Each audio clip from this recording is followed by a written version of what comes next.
పాటు ఈ ప్రాంతంలో జరుగుతున్న విధ్వంసం అంటే ప్రేమ పేరు మీద కావచ్చు, అమ్మాయిని పెళ్లి చేసుకొని వాళ్ళకు ఆస్తులు అనుభవించడానికి కొంతమంది అయితే, కొంతమంది దాని ద్వారా లోన్లు తీసుకోవడం, కొంతమంది ఆ రకంగా డిఫరెంట్ యాంగిళ్లలో కొన్ని సంఘటనలు జరిగినాయి.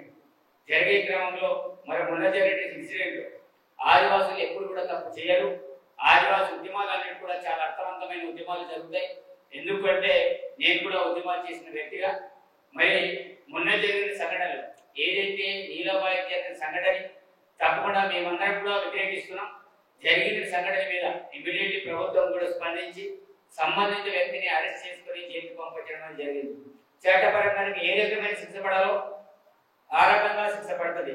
కానీ ఇదే సంఘటన అదురుగా చూసుకొని కొంతమంది దాన్ని హిందూ ముస్లింగా వక్రీకరించడానికి కొంతమంది ప్రయత్నం చేశారు. అదే ప్రయత్నంలో ప్రస్తుతం కూడా ఉన్నారు.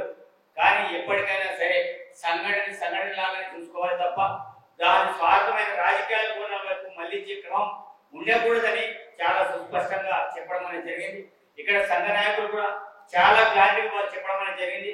దాంట్లో ఎవరైతే కొంతమంది ఆ రకమైన ప్రయత్నం చేశారు సార్, అది వాస్తవమే.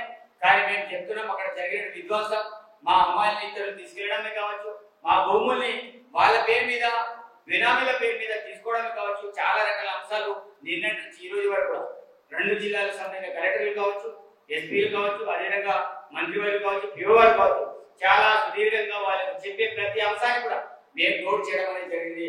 తప్పకుండా ఏదైతే జరిగిన సంఘటన మీద రాష్ట్ర ప్రభుత్వం దృష్టికి, ముఖ్యంగా సీఎం దృష్టికి తీసుకెళ్లేసి వెంటనే ఇలాంటి సంఘటనలు పునరావృతం కాకుండా చేసే బాధ్యత మాది.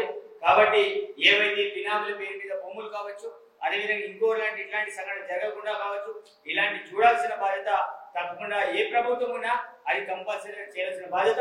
కాబట్టి ఈ రోజు మా ప్రభుత్వం ఆ రోజులు కల్పించిన చట్టాన్ని తప్పకుండా అమలు చేసే విధంగా ఈ రోజు మేమందరం కూడా సీతక్క గారి నాయకత్వంలో అధికారులందరికీ కూడా ఆదేశాలు జారీ చేయడం అనేది జరిగింది. అదే క్రమంలో సంఘాన్ని కూడా రాజ్యాంగాన్ని కూడా త్వరలోనే ముఖ్యమంత్రి గారికి తీసుకెళ్లి కల్పించే కార్యక్రమాన్ని కూడా సీతక్క గారు ఏర్పాటు చేయబోతున్నారు. ధన్యవాదాలు. మరిన్ని వీడియోస్ కోసం ఛానల్ ని సబ్స్క్రైబ్ చేయండి, లేటెస్ట్ అప్డేట్స్ కోసం వాట్సాప్ ఛానల్ ని ఫాలో చేయండి అండ్ లింక్ డిస్క్రిప్షన్ లో ఉంది.